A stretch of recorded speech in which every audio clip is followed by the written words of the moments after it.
Em nome do Pai, do Filho e do Espírito Santo. Amém.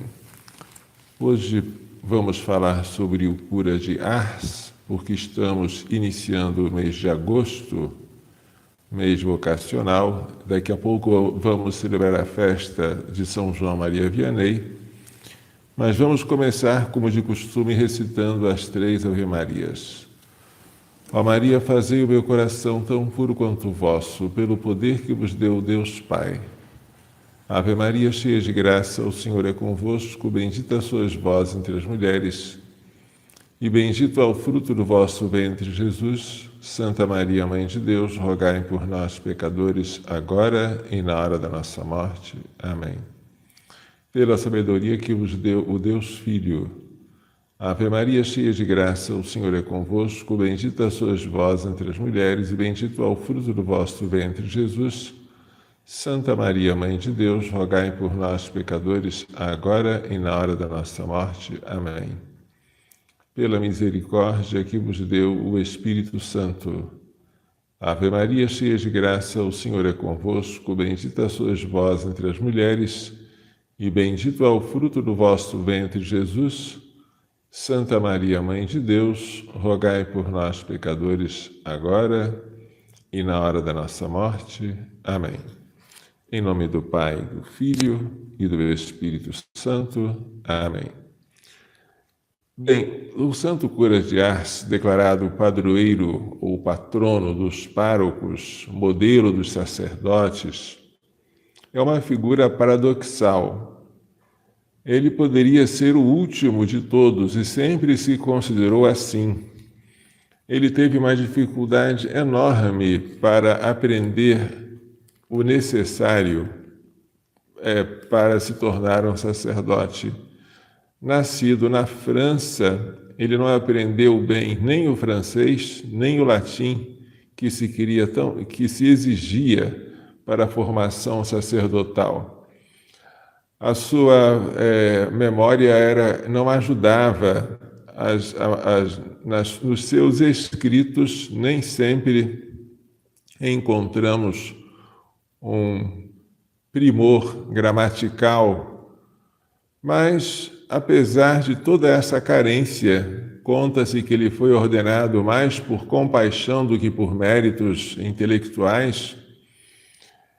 Ele se tornou uma figura tão notável, a ponto de, em 2009, lembro-me muito bem, o Papa Bento XVI ter iniciado o ano sacerdotal com esta cartinha aqui, a carta de início do ano sacerdotal, por ocasião do 150º aniversário da morte de São João Maria Vianney, que morreu em 1859, consumido pelas almas, consumido de amor por elas no confessionário e de amor por Jesus presente na Eucaristia.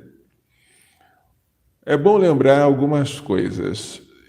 São João Maria Vianney não tinha grandes dotes de memória, é verdade, não sabia aprender bem o latim e o francês, mas ele se esforçava, não era por falta de esforço.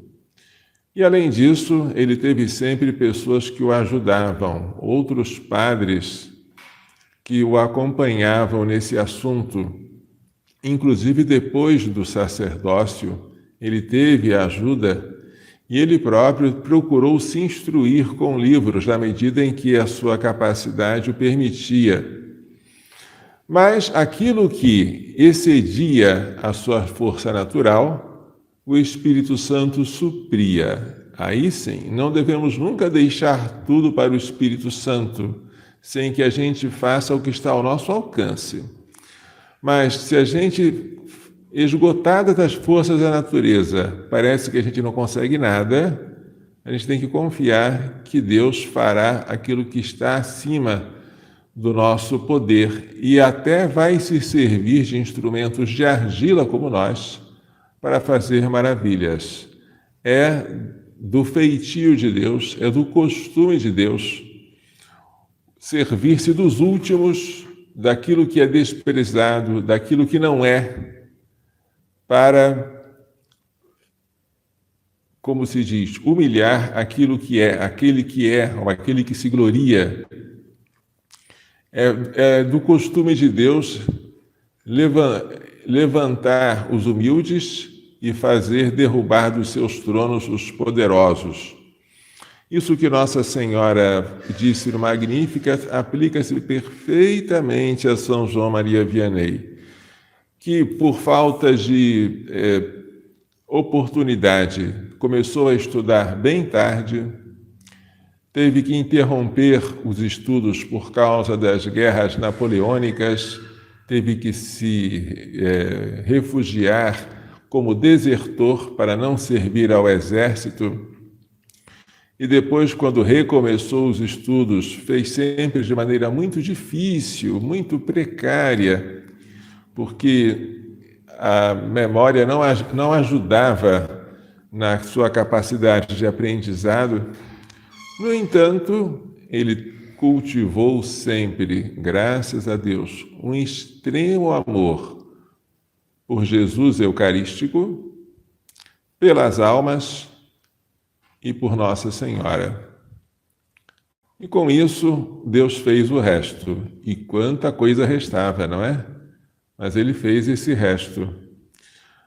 O amor a Jesus Eucarístico é demonstrado pela piedade com que ele celebrava a Santa Missa e pelo lamento de que existissem sacerdotes que conseguissem celebrar a missa sem se extasiarem com este sacrifício. O amor pelas almas é demonstrado pelas penitências austeríssimas que ele fazia, pedindo a conversão da sua paróquia de Ars, e também pelo tempo enorme que ele consumia e com o qual ele próprio se consumia no confessionário para atender as almas que vinham lá como penitentes. O amor a Nossa Senhora é recordado nas palavras dele, de que Deus, Jesus Cristo, depois de ter se dado todo a nós, deu o que ele possui de mais precioso, a sua mãe, para ser a nossa mãe. A morte dele, em 1859, foi um ano depois das aparições de Lourdes, em 1858, e 5 anos depois da definição do dogma da Imaculada Conceição, 1859. Dogma este que, quando definido, deve ter causado uma alegria muito grande no pároco, que sempre venerou a Maria concebida sem pecado original. Mas, para que eu não fale a esmo e sem ordem sobre um assunto tão importante, que é o padroeiro dos párocos, modelo dos sacerdotes, e que serviu de inspiração para que Bento XVI iniciasse o ano sacerdotal em 2009 até 2010, vamos tentar ler alguma coisa do que disse o Papa Bento XVI nesta sua carta de introdução do ano sacerdotal. Ele traça algumas, em rápidas pinceladas, algo da biografia deste santo. Vamos ver o que ele falava. O cura de Ars era humilíssimo, mas consciente de quanto um padre era um dom imenso para a sua gente, para o seu povo. Um bom pastor, dizia ele, um pastor segundo o coração de Deus, é o maior tesouro que o bom Deus pode oferecer a uma paróquia, dizia ele. E um dos dons mais preciosos da misericórdia divina. Ele falava do sacerdócio como se não conseguisse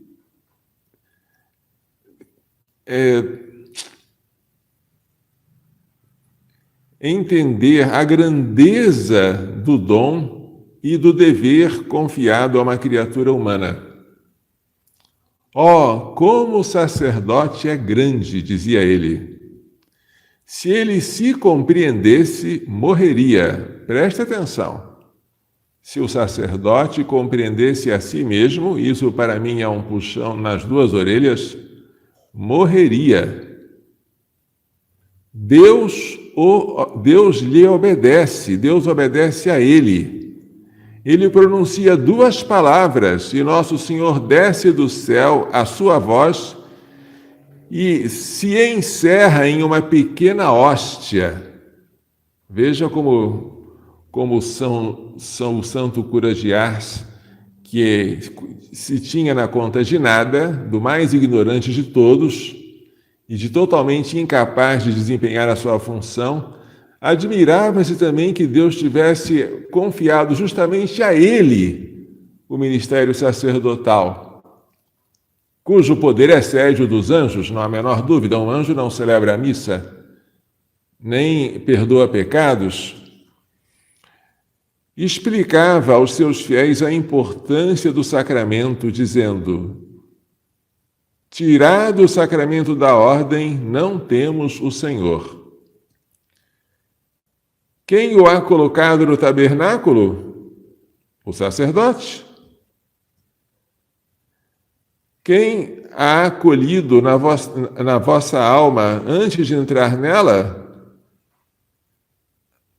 Antes de entrar na vida, o sacerdote. Quem a nutre para dar-lhe força de ir adiante na peregrinação? O sacerdote. Quem preparará a alma para comparecer-se diante de Deus, lavando-a pela última vez no sangue de Jesus Cristo? O sacerdote, sempre o sacerdote. E se esta alma vem a morrer pelo pecado, subentende-se, quem a ressuscitará? Quem a entregará, quem a devolverá a calma e a paz? Ainda o sacerdote. Depois de Deus, o sacerdote é tudo. Que palavras pesadas, hein?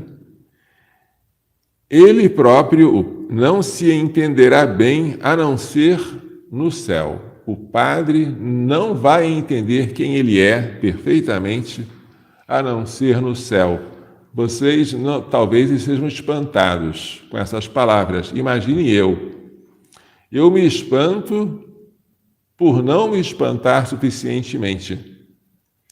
Se o São João diz que se o padre conhecesse a si mesmo morreria, por que eu não morri? A resposta é óbvia, porque eu não conheço bem a mim mesmo. E por que eu não conheço bem a mim mesmo? Porque eu não valorizo o dom que eu recebi no sacramento da ordem, porque eu não estou à altura dele. Claro que eu não estou, nem os anjos estariam, mas eu estou muito abaixo dos anjos. A minha natureza é humana e não angélica. E como é que Deus escolheu justamente os homens para um poder tão excelso e não escolheu uns arcanjos, os querubins e os serafins? Bem, mistérios da providência e da misericórdia de Deus, mas é um mistério que nos assusta. O padre, ao receber a ordenação sacerdotal, tem que tremer, claro, porque é um dom e, ao mesmo tempo, um mistério. Dom e mistério é o livro da autobiografia do Papa São João Paulo II. É um dom e um mistério. E a este dom corresponde um dever de santidade que supera a dos anjos. Que coisa, hein? Vamos adiante. Estas afirmações, diz o Papa Bento XVI, nascidas do coração sacerdotal do santo pároco, podem aparecer excessivas. Nele, todavia, se revela a altíssima consideração que ele tinha do sacramento do sacerdócio. Parecia, acima de tudo, um enorme, imenso senso de responsabilidade. Se compreendêssemos bem que coisa é um sacerdote sobre a terra, morreríamos. não de pavor, de espanto, mas de amor. Sem o sacerdote, a morte e a paixão de Nosso Senhor não serviriam para nada. Palavra do Santo Cura de Ars. É o Padre que continua a obra da redenção sobre a terra. De que adiantaria uma casa cheia de ouro se não houvesse ninguém que abrisse a porta? O Padre possui a chave dos tesouros celestes. É Ele que abre a porta. Ele é o ecônomo do bom Deus. Ele é o administrador dos seus bens. As palavras agora são pesadíssimas. Deixai uma paróquia por 20 anos sem padre e elas adorarão os animais. Adorarão os bichos. Um padre não é padre para si, ele é para vós. Pois é. Ele chegou a Ars, uma pequena aldeia de 230 habitantes. É um lugarejo, um povoado minúsculo. 230 habitantes. Advertido pelo bispo que encontraria uma situação religiosamente precária. Não há muito de amor de Deus naquela paróquia. Tu é que colocarás amor nela. Palavras do bispo. Era, consequentemente, plenamente consciente de que deveria andar a encarnar a presença de Cristo, testemunhando a sua ternura salvífica. Meu Deus! Lembrai-me da conversão da minha paróquia. Eu aceito sofrer tudo aquilo que quereis por todo o tempo da minha vida. Foi com esta oração que ele iniciou a sua missão. Portanto, ele era um sacerdote e, ao mesmo tempo, hóstia ou vítima. Como diz o livro do Monsenhor Fulton Sheen, o sacerdote não se pertence. No Novo Testamento, o sacerdote não apenas oferece uma vítima fora de si, ele se oferece com Cristo. E esta é a grande diferença do sacerdote da nova aliança, que não oferece apenas o sangue alheio, ele oferece o seu próprio sangue misturado ao de Cristo. O sacerdote do Novo Testamento também é uma vítima, que para ser agradável a Deus deve ser bem oferecida, deve ser pura, santa, como o próprio Cristo que ele oferece sobre o altar. Eu costumo dizer que a santidade do sacerdote, se fosse igual à dos anjos, ainda seria pouca. O sacerdote deve ter a mesma santidade daquela vítima ou daquela hóstia, vítima e hóstia são sinônimos, que ele oferece ao Pai sobre o altar. Deve ser a mesma santidade de Jesus. Se vocês perguntam, mas padre, isso é um exagero? Concordo. É um super exagero, mas é o que Deus quer, é o que Deus exige. Nenhum padre tem o poder de se orgulhar. Nunca, jamais. Tudo que o padre fizer para ser santo, tudo, ainda que ele fizesse tudo que São João Maria Vianney fez, de mortificações e de sofrimentos e de jejuns e lágrimas pelas almas, depois ele ainda teria que dizer, eu fiz quase nada. Ele teria que dizer, porque tudo isso que eu fiz em comparação com aquilo que Jesus fez, o que é? Será que a minha santidade chega aos pés da de Cristo? O sacerdote, depois de tudo que faz, tem que dizer, somos servos inúteis, fizemos o que devíamos fazer. Se é verdade que todos nós temos o dever de ser santos, e esta é a vocação batismal, assusta-me, deveria assustar-me, e assusta-me porque não me assusta o bastante, o dever que um padre tem de ser santo. Se você encontrar um padre santo, claro, diga a esse padre, você não fez mais do que a sua obrigação. É óbvio. Padre santo deveria ser uma redundância. Deveria ser. Mas se você encontrar um padre que não é santo, ai Jesus, e cuja falta de santidade transpire nas palavras, nas ações, nas omissões, chore, chore por você e chore por ele. Chore porque um padre que não transpira e não irradia a santidade, ele não vai conseguir fazer nada. O mundo olha muito mais os exemplos do que as palavras e as pregações. E a primeira pregação se faz com a vida. Se é verdade que São João Maria Vianney conseguiu converter aquela paróquia tão pequena e tão resistente à graça de Deus, e conseguiu ainda atrair inúmeros peregrinos, de modo que as estradas de ferro tiveram que se adaptar aos romeiros que iam lá e que faziam fila para comprar um bilhete de ida e de volta para aquele pequeno povoado. Se é verdade que ele conseguiu tanta coisa, também é verdade que ele só conseguiu isso pela graça de Deus, porque ele não pôs resistência à graça, ele se doou totalmente, não é verdade? E quando um sacerdote se acostuma a ficar na sacristia, no escritório, esperando que as almas venham para marcar batizados, casamentos, para se confessar, quando ele não sente pavor de não estar em campo, em busca das almas, mas espera que as almas venham até ele, quando ele vê o tempo passar, aparentemente fluindo sem ele fazer nada, ele deve afligir-se, porque o santo cura de Ars se afligia com isso. Ele se afligia quando via o tempo passar e as almas a serem salvas. Onde estão? E o que ele está fazendo por elas? É uma aflição santa que não deve levar ao desespero, embora Santo Cura de Ars tivesse muitas e muitas vezes tentações ao desespero.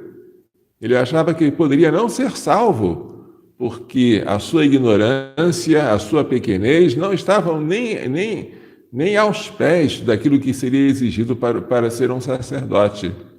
Mas ele vencia as tentações de desespero pela confiança na misericórdia de Deus e na sua providência. Ele ficava tanto tempo na igreja que um biógrafo disse que quem quisesse encontrá-lo era só chegar para a igreja, era como se fosse a casa dele. Eu vou contar uma piada ao contrário. Essa piada é horrível e quereria que ela não fosse aplicável a nenhum de nós padres. Houve certa vez uma secretária paroquial que estava cansada e resolveu tirar férias. Então ela disse: eu quero passar um tempo longe de padre, descansar. E perguntou qual seria um lugar em que eu poderia estar em que não há nenhum padre. E foi perguntando às suas colegas: será que eu poderia ir para as montanhas? Não, mas existem padres que fazem alpinismo. Será que eu poderia ir para as florestas? Não, as florestas também é lugar, às vezes, de recreação dos sacerdotes. Será que eu poderia ir para um deserto? Bem, pode ser que lá você também encontre algum. Mas será que não há algum lugar onde certamente não vou encontrar de jeito nenhum sacerdote? Aí uma colega sua disse: já sei, um lugar que você pode ir e que não vai encontrar padre nenhum.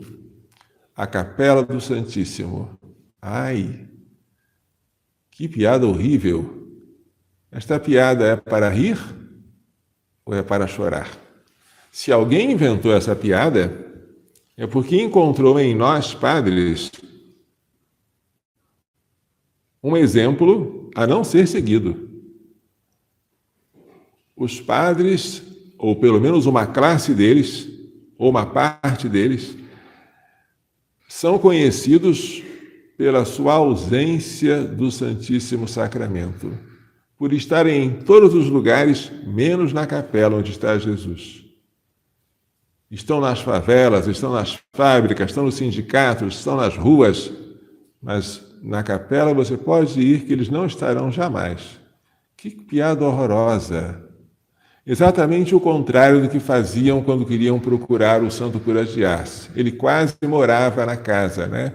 Minha casa é a casa do Senhor. Na casa do Senhor habitarei pelos tempos infinitos.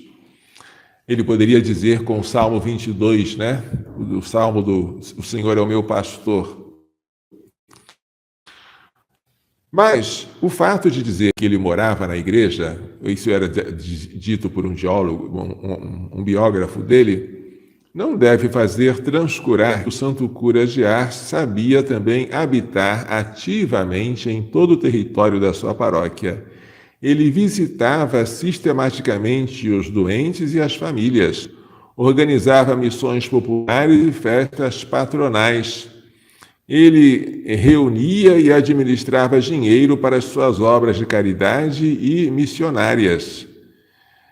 Ele embelezava a sua igreja, como ele gostava de tornar a igreja bela, e dotava de ornamentos sagrados.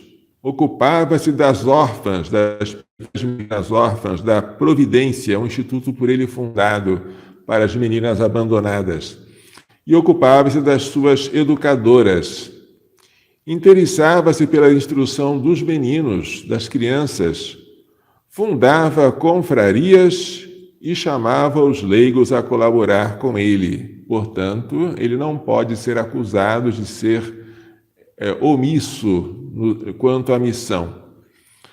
O seu exemplo me induz, diz o Papa Bento XVI, a pôr em evidência os espaços de colaboração que é dever estender sempre mais aos leigos, com os quais os presbíteros formam um único povo sacerdotal, e em meio aos quais, em virtude do sacerdócio ministerial, eles se encontram para conduzirem todos à unidade da caridade, amando-se um ao outro com caridade fraterna, antecipando-se uns aos outros na deferência, no amor mútuo.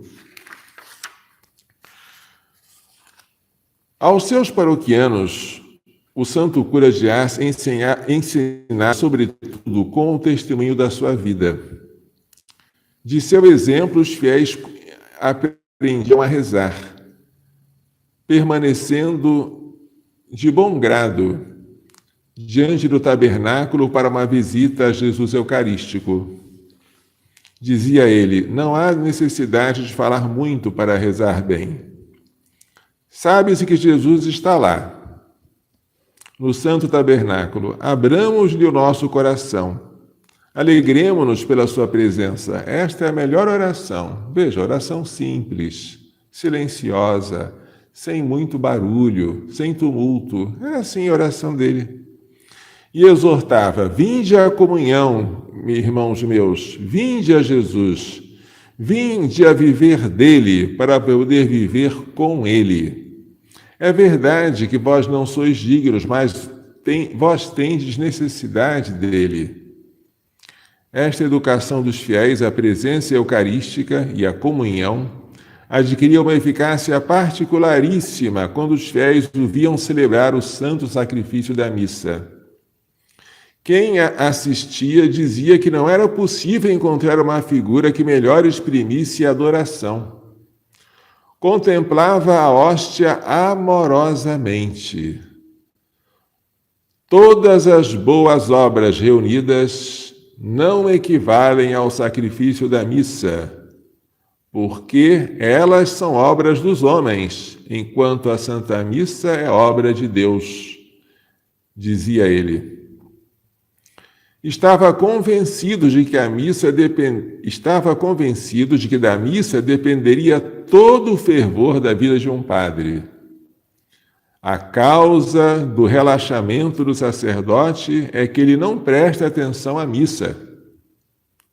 Meu Deus, como é lamentável um sacerdote que celebra como se fizesse uma coisa ordinária.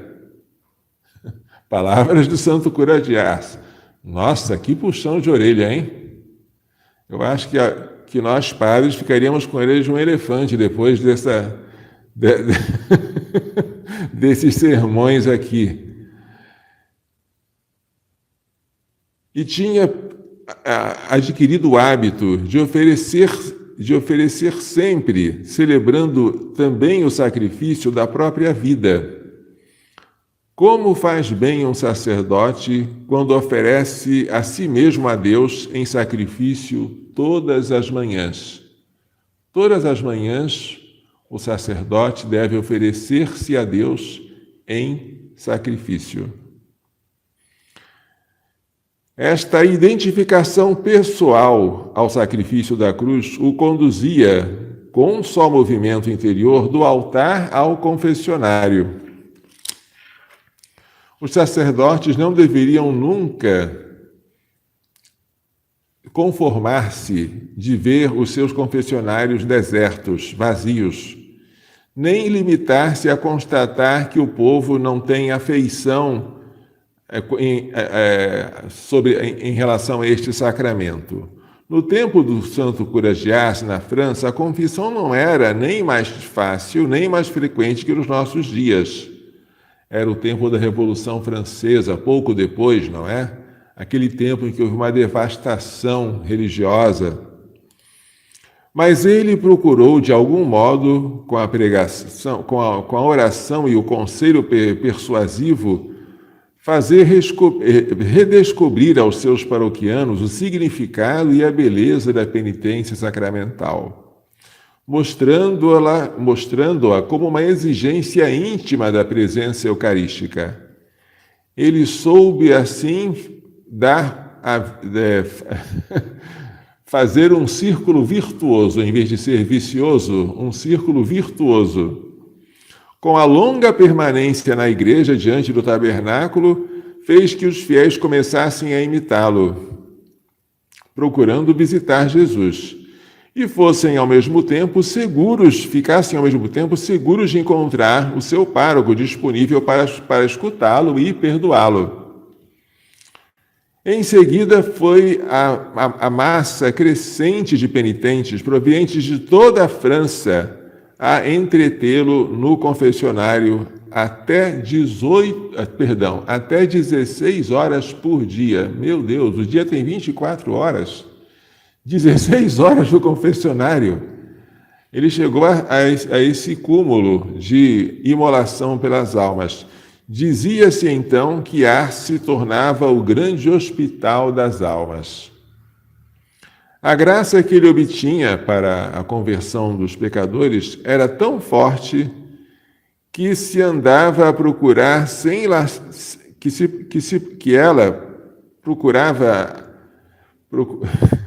que ela ia procurar-lhe sem deixar um momento de trégua. Disse o primeiro biógrafo. O santo cura não pensava diversamente quando dizia: não é o pecador que retorna a Deus para pedir perdão, mas é Deus mesmo que corre atrás do pecador e faz voltar a ele. Este bom Salvador é assim tão cheio de amor que nos procura por toda parte. Todos nós, sacerdotes, diz Bento XVI, eu estou sempre lendo a carta de início do ano sacerdotal, do ano de 2009, todos nós, sacerdotes, deveríamos sentir que nos olham pessoalmente estas palavras, que se dirigem a nós pessoalmente aquelas palavras que ele colocava na boca de Cristo. Encarregarei os meus ministros de anunciar aos pecadores que estou sempre pronto a receber-lhes, que a minha misericórdia é infinita. Do santo cura de Ars, nós, sacerdotes, poderíamos emparar não só uma inexaurível confiança no sacramento da penitência, que nos estimule a colocá-lo no centro de nossas preocupações pastorais, mas também o método do diálogo de salvação, que nele se deve desenvolver. O cura de Ars tinha uma maneira diferente de se aproximar com cada um dos penitentes. Quem vinha ao seu confessionário atraído por uma íntima e humilde necessidade do perdão de Deus, encontrava nele um encorajamento para mergulhar-se na torrente da divina misericórdia, que lança fora tudo no seu ímpeto. E se alguém estava aflito pelo pensamento da própria fraqueza e inconstância, temeroso das futuras recaídas, o cura lhe revelava o segredo do bom Deus, com uma expressão de tocante beleza. Deus sabe tudo. Antes que vós confessasseis, ele já sabe que pecaria, e ainda assim vos perdoa. Como é grande o amor do nosso Deus, que nos estimula. Como é grande o amor do nosso Deus, que o leva até a esquecer voluntariamente o futuro, para assim perdoar-nos. Deus sabe que você vai pecar no futuro, mas Ele não quer levar em conta o seu pecado futuro para perdoar você no presente. É assim que Ele dizia para tranquilizar as almas que estavam fracas e temerosas de novas recaídas. Ao contrário, a quem se acusava de maneira morna, tíbia, quase indiferente, ele oferecia, através de suas lágrimas, uma séria e sofrida evidência de quanto esta atitude fosse abominável, confessar-se sem contrição verdadeira. Ele dizia: choro porque não choras. Choro porque não choras. Se ao menos o Senhor não fosse tão bom, mas Ele é tão bom. É preciso ser bárbaro para comportar-se assim diante de um Pai tão bom. Fazia nascer o arrependimento no coração dos mornos, dos tépidos, dos tíbios, constrangendo-os a ver com os próprios olhos o sofrimento de Deus pelos pecados. Quase encarnado este sofrimento no rosto do sacerdote que ouvia a confissão. A quem, ao contrário, se apresentava já desejoso e capaz de uma profunda vida espiritual, ele escancarava as profundidades do amor, explicando a indizível beleza de poder viver unido a Deus e na sua presença. Tudo sob os olhos de Deus, tudo com Deus, tudo para agradar a Deus. Como é belo! E ensinava a rezar: meu Deus, dá-me a graça de amar-te tanto quanto é possível que eu te ame.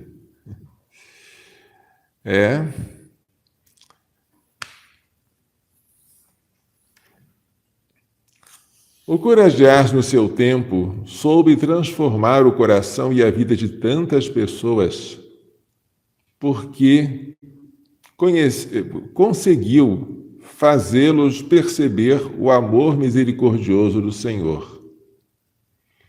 Urge também no nosso tempo um anúncio semelhante e um testemunho semelhante desta verdade de amor. Deus é amor. Com a palavra e com os sacramentos do seu Jesus, João Maria Vianney sabia edificar o seu povo. Ainda que frequentemente tremia, convencido da sua pessoal indignidade, a ponto de desejar muitas vezes subtrair-se, fugir da responsabilidade do ministério paroquial de que se sentia indigno. Todavia, com exemplar obediência, permaneceu sempre no seu lugar, porque devorava-o a paixão apostólica pela salvação das almas. Gente, como isso aqui é penoso para nós padres. Ver um padre que se sente devorado pelas almas diante de nós, padres, quando estamos mornos, quando não sentimos esse fogo. A grande desventura para nós párocos, deplorava o santo, é que a alma se entorpeça.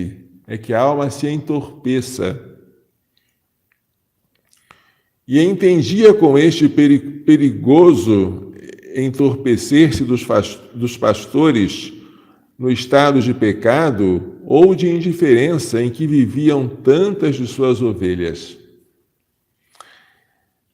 Ele freava o seu próprio corpo com vigílias e jejuns, para evitar que opusesse resistência à sua alma sacerdotal. É bom lembrar que naquela época ainda estava no ar os vestígios do jansenismo, aquela doutrina que exagerava a justiça de Deus, que fazia as almas desconfiarem demais da sua própria salvação e da misericórdia divina. Ele não deixava de mortificar a si mesmo pelo bem das almas que eram afiadas, que lhes eram confiadas, para contribuir na expiação de tantos pecados que lhe escutava na confissão. A um seu co-irmão sacerdote, ele explicava: eu direi qual é a minha receita. Eu dou aos pecadores uma penitência pequena, e o resto eu faço no lugar deles. Penitência pequena para o sacerdote e a grande fica para o confessor que escutou o pecado. Penitência pequena para o penitente e o resto fica para o confessor que escutou o pecado dele. Eita, nós! Além das concretas penitências de que o cura d'Ars se submeteu, a que ele se submetia, permanece válido para todos o núcleo do seu ensinamento. As almas custaram o sangue de Jesus. E o sacerdote não pode dedicar-se à sua salvação se recusa a participar pessoalmente no alto preço da redenção, no caro preço da redenção. O sacerdote tem que sofrer pelas almas. Vocês estão pensando que eu leio isso aqui com prazer? Eu leio isso aqui tremendo, porque a gente vê o santo cura de Ars e a gente diz, ele fez o que tinha que fazer. E por que nós padres não fazemos? Porque não temos santidade. Ou, se preferirem, porque não temos vergonha. Porque se tivéssemos um pouquinho disso, nós faríamos tudo pela salvação das almas. Se vemos que ele fez com tão pouca capacidade, digamos, intelectual, mas conseguiu tanto, e os outros que foram mais bem dotados, que puderam estudar, que puderam se especializar, gente, não é brincadeira não. Vocês rezem por nós, porque o nosso julgamento será severíssimo. Lembro-me de quando uma vez eu era seminarista e um padre veio pregar-nos um retiro. Já era um senhor bem avançado no ministério sacerdotal, em anos. E no retiro ele falou que quando um padre morre, um padre mais ou menos, o povo logo já diz, ele foi para o céu. E ele duvidava desse destino assim. Ele dizia, eu acho que o purgatório foi feito para nós padres. O purgatório foi feito para nós padres. Porque nós padres, que temos tão grande dever de santidade, quando morremos sem irradiá-la, sem que ela transborde de nós, o que será de nós? A resposta é, você vai precisar de uma purificação póstuma, de um purgatório.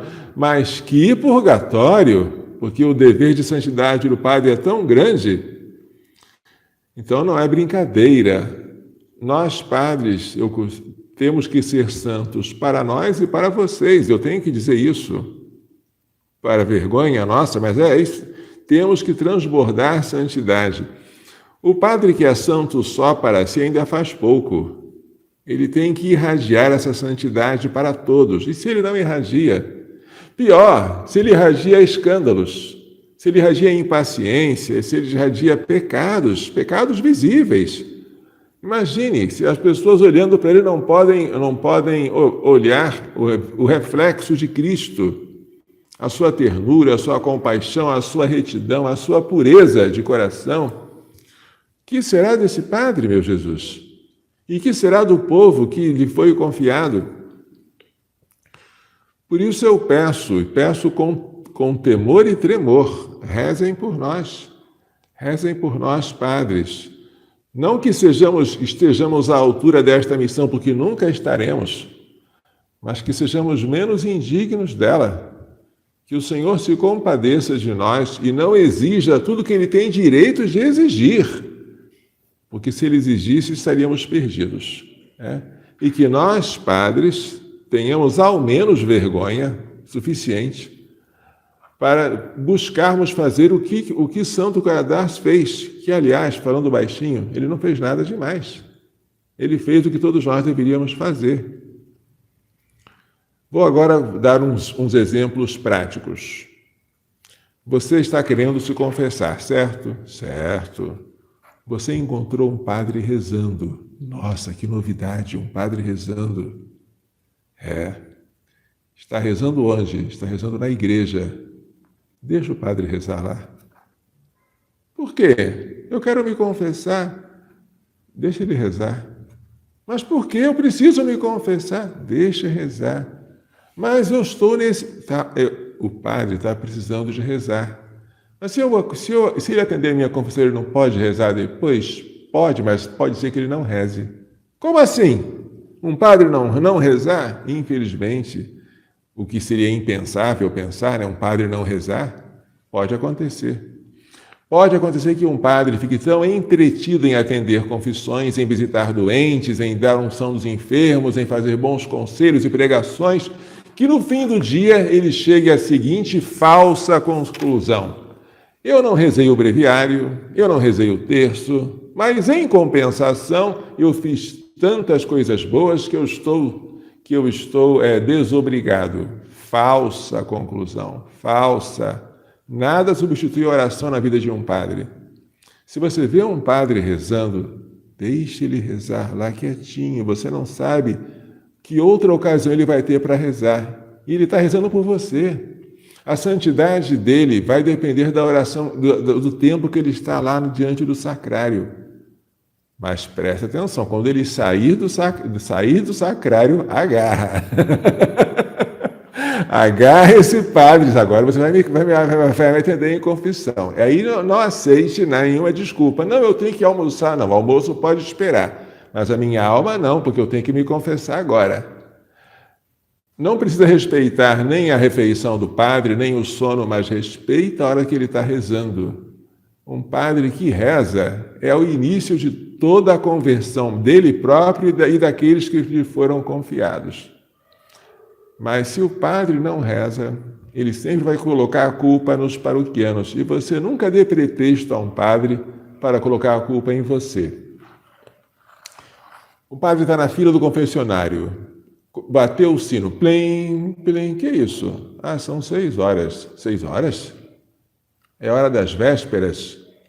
Mas eu não posso rezar porque eu estou no confessionário. Você, penitente, diga ao padre: padre, eu espero, vai rezar as vésperas. Desde que reze por mim, daqui a 10 minutos você volta. Mas eu prefiro que o senhor reze por mim, a que o senhor, sem rezar, fique me ouvindo em confissão.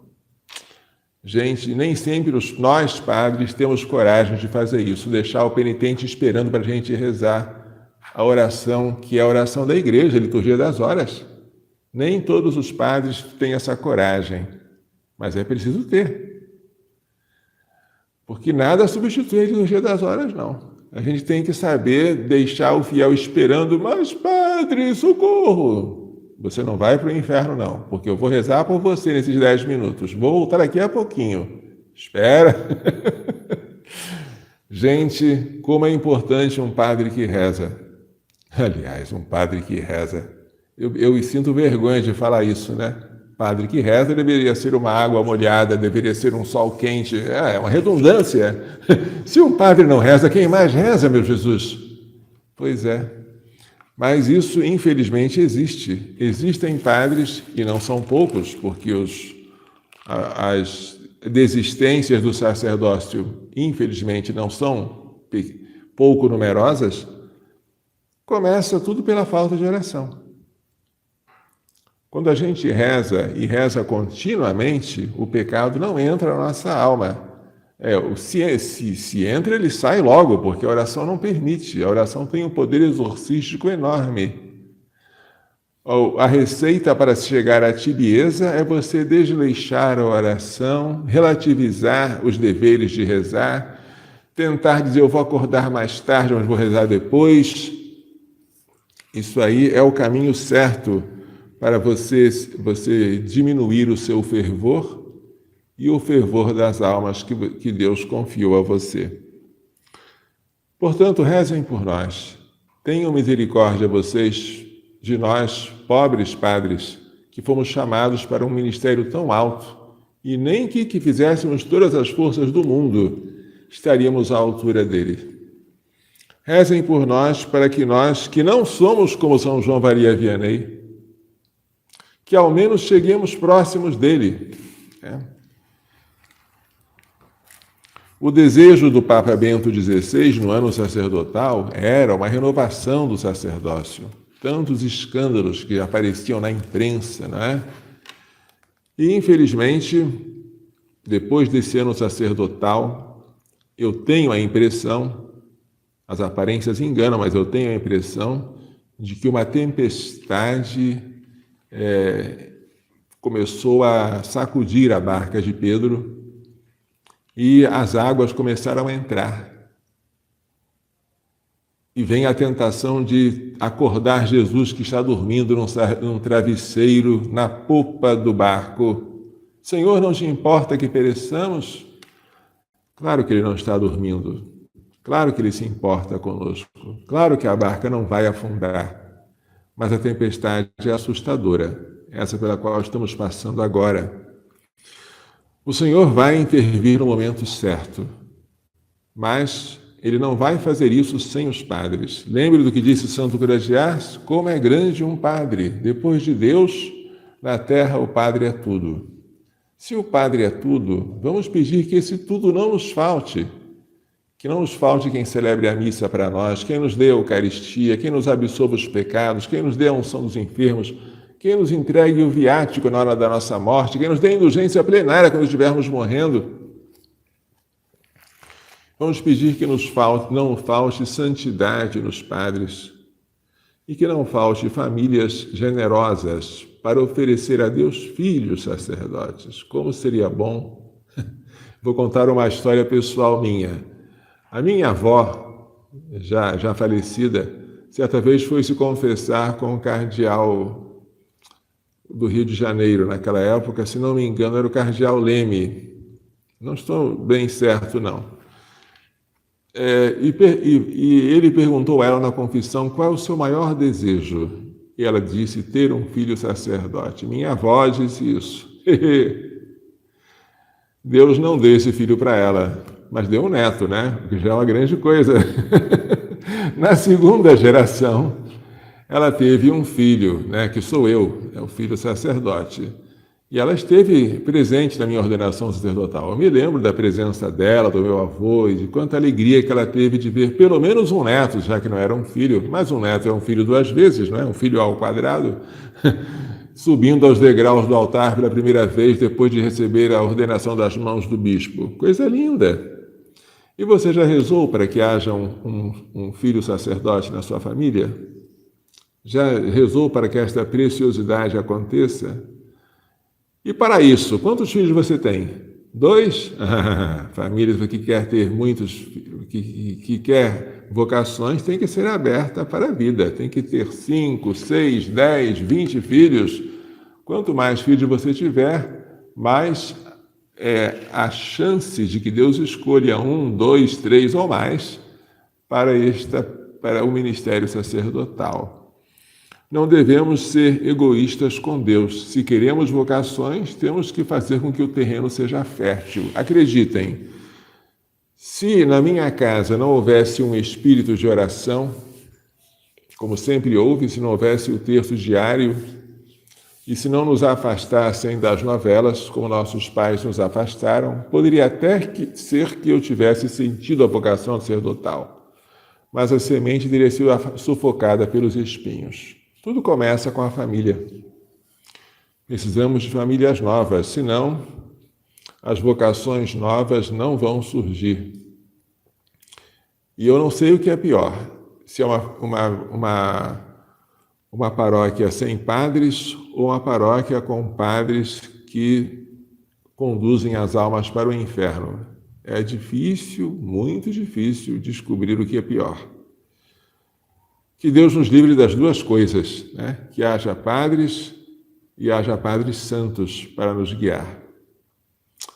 Vamos encerrar então dando a bênção final, como de costume. O Senhor esteja convosco. Pela imposição de minhas mãos sacerdotais e pela invocação da bem-aventurada sempre Virgem Maria de São José, seu castíssimo esposo, de São João Maria Vianney, de São Luís Gonzaga, de São Luís Maria Grão de Montfort, de Santa Genevieve Mola, de São Miguel, São Gabriel, São Rafael, de São João Paulo II e Santa Teresa de Calcutá, de todos os anjos e santos, abençoe-vos, proteja-vos e guarde-vos com toda a bênção no céu e da terra, Deus Todo-Poderoso, Pai, Filho e Espírito Santo. Amém. Coração Imaculado de Maria, livrai-nos da maldição do aborto.